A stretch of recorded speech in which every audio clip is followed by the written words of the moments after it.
This is the story of a man named Stanley. Stanley worked for a company in a big building where he was employee number 427. Employee number 427's job was simple. He sat at his desk in room 427 and he pushed buttons on a keyboard.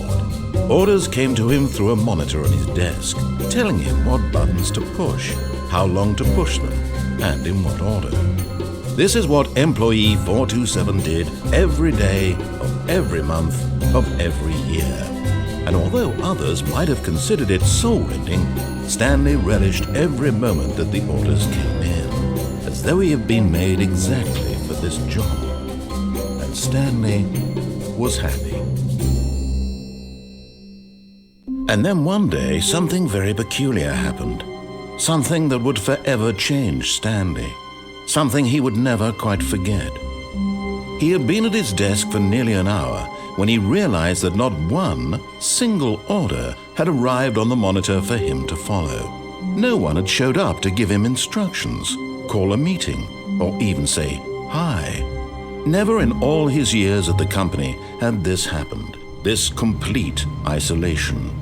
Something was very clearly wrong. Shocked, frozen solid, Stanley found himself unable to move for the longest time. But as he came to his wits and regained his senses, he got up from his desk and stepped out of his office.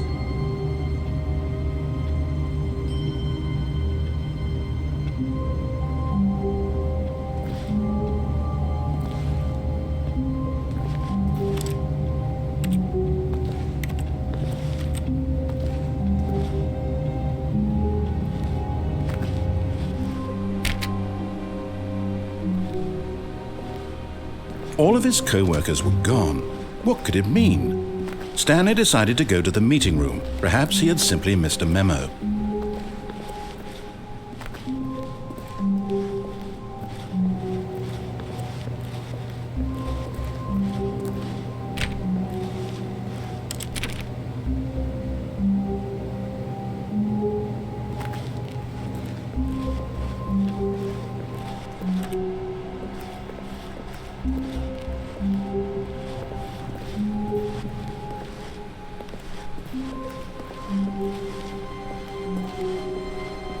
When Stanley came to a set of 2 open doors, he entered the door on his left.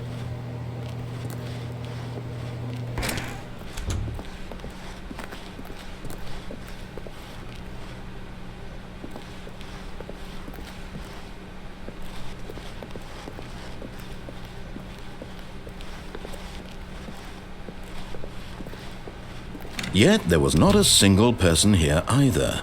Feeling a wave of disbelief, Stanley decided to go up to his boss's office, hoping he might find an answer there.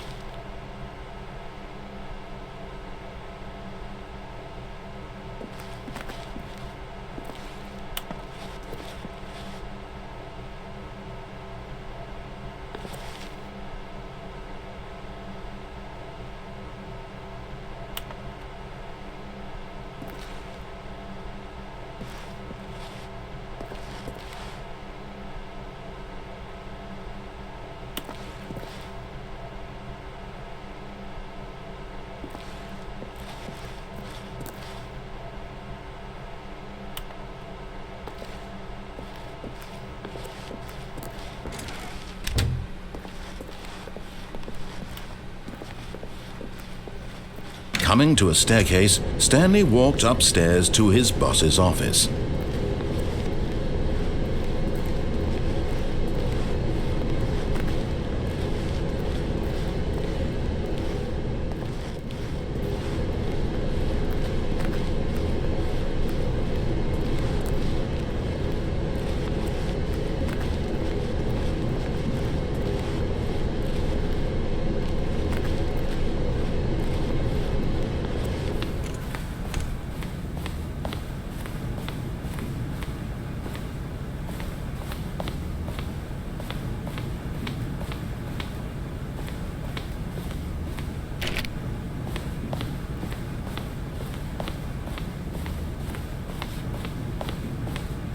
Stepping into his manager's office, Stanley was once again stunned to discover not an indication of any human life. Shocked, unraveled, Stanley wondered in disbelief who orchestrated this. What dark secret was being held from him? What he could not have known was that the keypad behind the boss's desk guarded the terrible truth that his boss had been keeping from him. And so the boss had assigned it an extra secret PIN number, 2845. But of course, Stanley couldn't possibly have known this.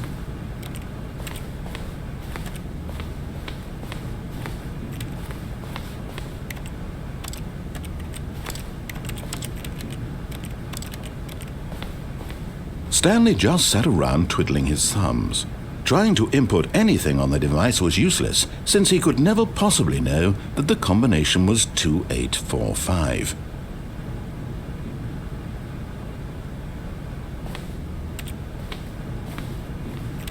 Two, 8, 4, 5.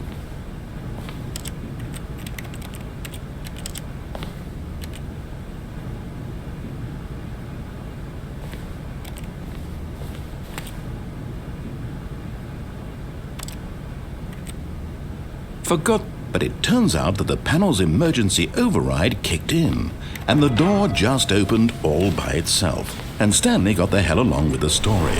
Well, whoop-de-doo.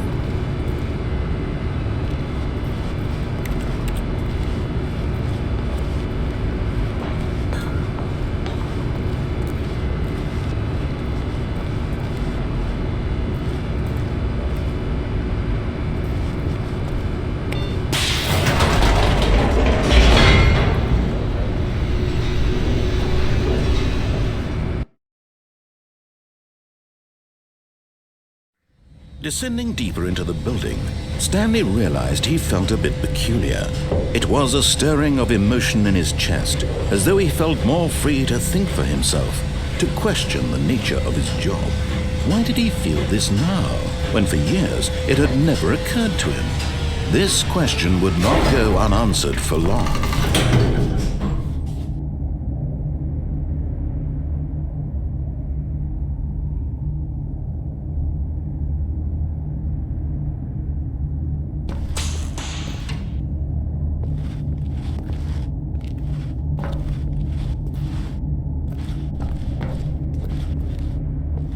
Stanley walked straight ahead through the large door that read Mind Control Facility.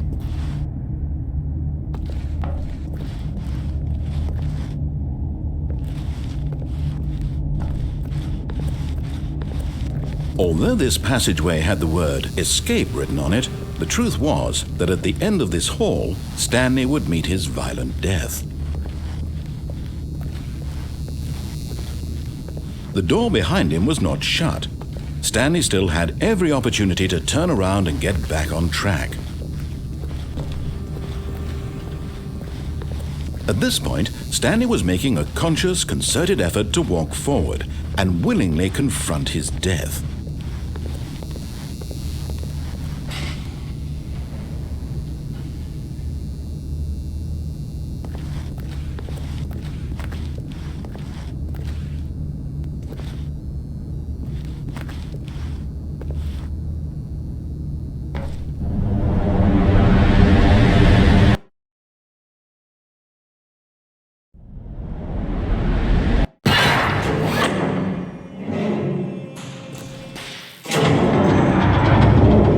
As the machine whirred into motion and Stanley was inched closer and closer to his demise, he reflected that his life had been of no consequence whatsoever. Stanley can't see the bigger picture. He doesn't know the real story, trapped forever in his narrow vision of what this world is. Perhaps his death was of no great loss, like plucking the eyeballs from a blind man.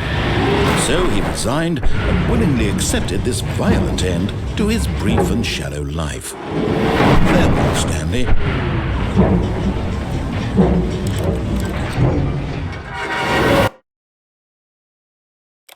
"Farewell, Stanley," cried the narrator, as Stanley was led helplessly into the enormous metal jaws.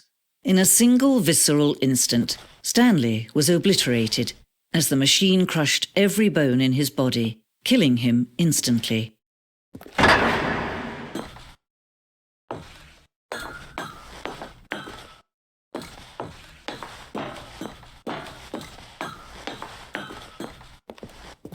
And yet it would be just a few minutes before Stanley would restart the game, back in his office, as alive as ever.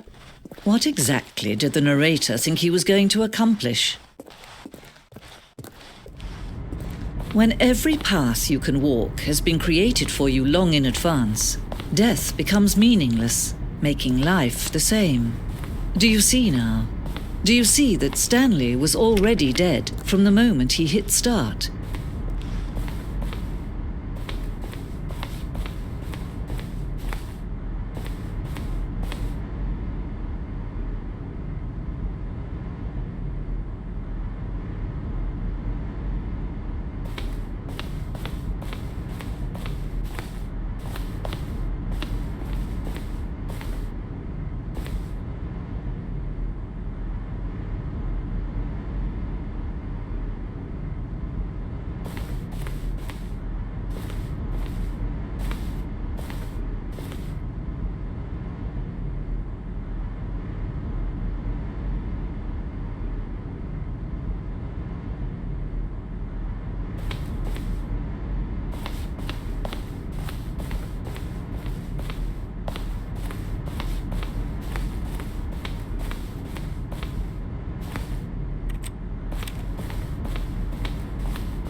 Oh, look at these two. How they wish to destroy one another.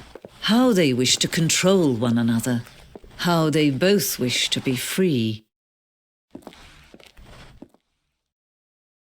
Can you see? Can you see how much they need one another? No, perhaps not. Sometimes these things cannot be seen. But listen to me. You can still save those two. You can stop the program before they both fail. Push escape and press quit. There's no other way to beat this game. As long as you move forward, you'll be walking someone else's path. Stop now and it'll be your only true choice. Whatever you do, choose it. Don't let time choose for you. Don't let time choose.